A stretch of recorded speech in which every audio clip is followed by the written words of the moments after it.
Hello, my name is Kwon Oh. This is 10K English. Today we're going to share the most practical way to improve your English so that you can save a lot of time and energy. Personally, first of all, I'm Korean, 100% Korean. I was born and raised in Korea. And the first time I moved to New York City, I could not speak English at all. And from the moment that I was not able to make a even decent sentence, right? And to the level where I could now conduct a debate, I could really share my opinion. I could freely really talk about any subject that I am interested in. And those journey was quite a effort, first of all, and I did not really actually just get this skill set in a one day. It took me at least 10 years to get this level. But however, there are so many people actually have a better brain than me, and I'm pretty sure there are much more brilliant and even smarter people out there so that they could really observe more things than I do. So today, I'm going to really share 5 different specific tips that you could do it every day so that you feel comfortable with the language itself, and at the same time you could really just step forward to really pursue whatever that you feel passionate about. Because I found so many students, they really think that getting the best English score and grade is their ultimate goal. I don't think that should be that way.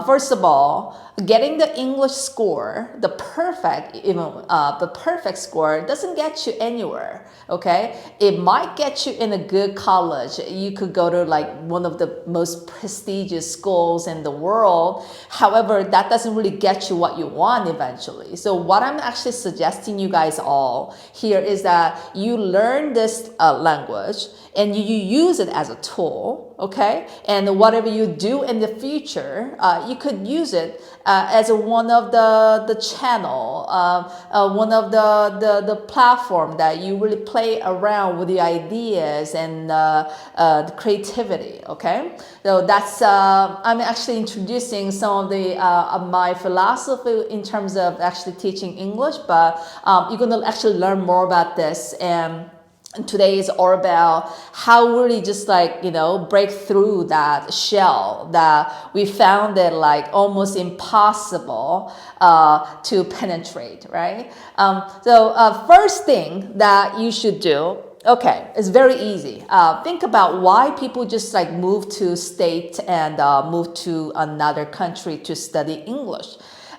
Because they are actually buying the environment itself, okay? Imagine you're studying English in Korea, and friends and family, they're all communicate with you in Korea, and there's no way that you're gonna get exposed to the language English, right? So that's why it's much slower for you to study and feel comfortable with English when you just live in Korea.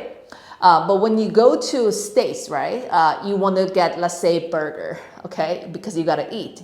But the people who got the order from you, they don't speak the language that you speak. So you have to speak English, right? You have to really just say things that you want to get. So I'm talking about this environment. So I want you to really put yourself in the situation where only the language accepted, meaning you have to read and listen and study and write in English only, okay? If you just keep forcing yourself in that really determined situation, then you're going to realize that, oh, I really need to have this particular expression or any vocabularies or even the grammar, okay? That's how you really just just gain more words from that experience. So what I'm suggesting here, the number one, no exit, meaning even if you really wanna say Korean, if you really wanna just like communicate with your friends who speak the same language as you, just don't, okay? And I want you to just like throw yourself into the bus and just see how it goes, just like you might have a just eureka moment, like, oh, I really just like didn't think that I could do this, but now I'm speaking English with the native speaker. So number one, no way out, meaning I want you to just put in this kind of confined environment where only English is accepted, okay? So that's the number one rule. And I actually have a tons of story about this number one rule, but I'm not gonna actually do that right now because it will take forever. And I will actually share one by one in the future, okay? Number two, find your interest.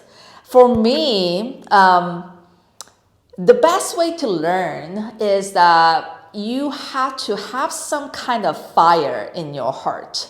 You have to love it. You have to like something so that you are going to just get more information about it, or you want to get to know about it basically. Let's say you love BTS, okay? You really want to see how they communicate with the foreign fans, and when they go on some kind of really famous show, they make a joke, but you really want to understand them, especially when they speak English. Then that's the moment that like your interests really kind of get you learn something that you hadn't known before.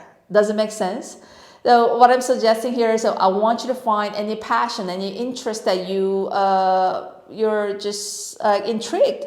It could be music, it could be a movie, it could be a books, anything. Like so many people like watch YouTube this day. They go to that platform and search any keywords that they love, and then they just get lots of different videos. So with that interest, you are accessing another world, another individuality. Then if that was created in English, then you are going to again see yourself just like understanding more about that contents because you really love it. Okay, I think the finding your interest is gonna play as some kind of like magnetic field that you are going to draw a lot of more words and expression, so that you just like gain and stack some of the knowledge and the words that you need. Okay, all right. Number three is anchor your words down, meaning you are going to use the words in your head, and you have to just say it aloud. Okay, you have to let it out by speech and by writing an essay. But like if you want to really have a lot of vocabularies in your head, the first thing you should do, you should not really forget those words that you have studied before. I mean, like, I personally did that too. When I was in the middle school, I memorized at least like thousands of the vocabularies, and I write it down on a piece of paper, and I write down the definition right next to it. I even wrote the synonym and antonym, and I thought that that's gonna get me, okay, I'm gonna be the king of English, right? But what's the problem is like you forget those words, right? That's the problem. And how do we really stop them, right? How do we really just stop us like forgetting those words that we have studied? That's the key questions all the time. So here is the tip. once you learn the word, for example, today I use the word practical. Okay, practical. What does that mean? Practical means useful. It means helpful, right? So if I actually share this practical rule, practical tips to you, then you could really use this tip for your benefit. That's what practical means, okay? So once you learn the words and what you should do here is to use the word when you make a sentences and when you write some essay, and also when you actually learn that pronunciation and learn the definition.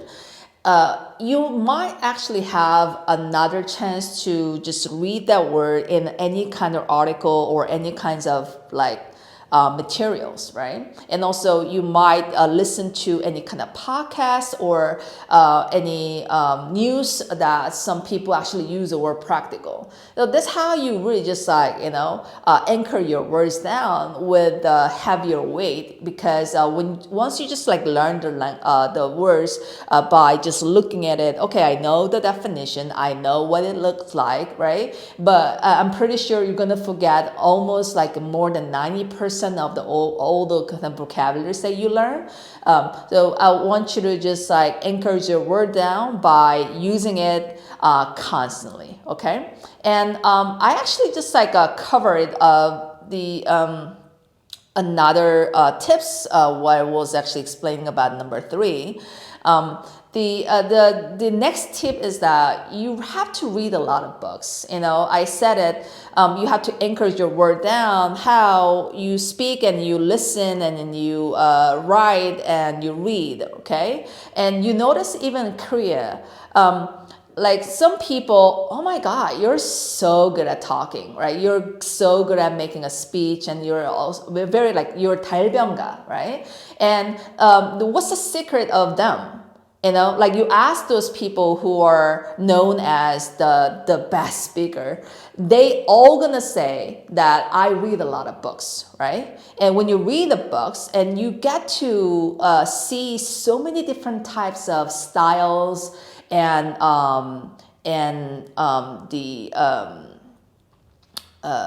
the format and also the expression and how they really make a sentences are all different.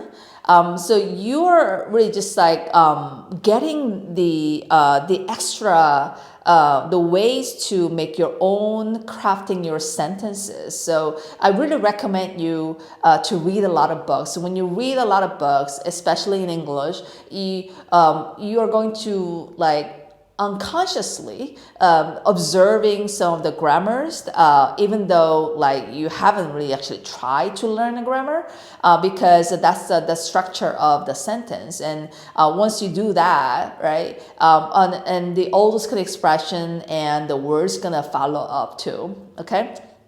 So number 1, 2, 3, and 4. The final one that I want you to do is to copy the natives, okay? When I speak English, my friends told me that, Kwon, you sound a little different when you speak Korean, when you speak English. I get it too, and I'm pretty sure I'm gonna actually realize the same thing when I watch this video again. But once you learn the another language, which is very in this case, completely different from our native mother tongue, which is Korean. You have to really copy. You have to really just observe how they really just convey their thoughts with what kind of intonation and pronunciation, because that's a core of learning the language. Let's say you learn Japanese, and the same thing, okay? You are going to watch a lot of Japanese shows and communicate with the Japanese friends and try to just really mimic how they sound, right? So the learning a language is all about, you have to open up your heart and at the same time open up your mouth and the ears and just eyes, and try to really just take it in. And that is I mean, that is the best way to really get that. I mean, I can't really think of anything else than that. So, lastly, the copy the natives. That is the probably the most probably efficient way to get you the fluency, because the fluency is also very important. In terms of like speaking English. So even though you have a such a fine knowledge about the language itself, if you don't have the fluency, it's kind of hard to understand what you said. So I really recommend these 5 different rules, and if you could try it at home or when you have a free time, that's going to be very practical and efficient, and I recommend you try it.